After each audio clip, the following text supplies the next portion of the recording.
Okay, he's got it hooked up. You can see the L-arm on the passenger side closed, but you don't see the one on the driver's side. I don't see it. It's not closed. Doesn't look like it's closed anyways. And the thing is riding up really high on the tire. That thing's not hooked up. Ouch. It's not hooked up right anyways.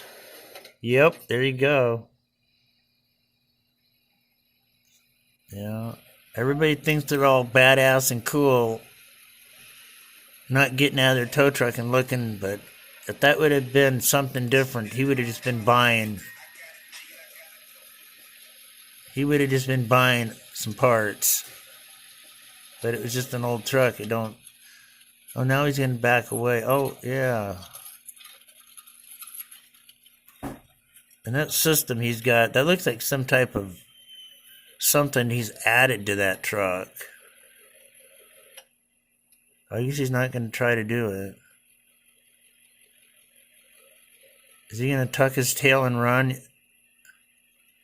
Or rather, lift his tail and run? Yep.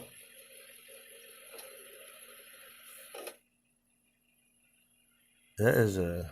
Wow. Probably works fine for cars. And trucks, but I don't know. So that looks like something he added on.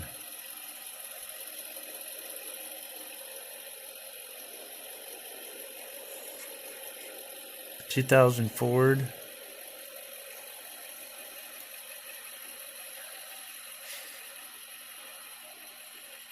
7.3.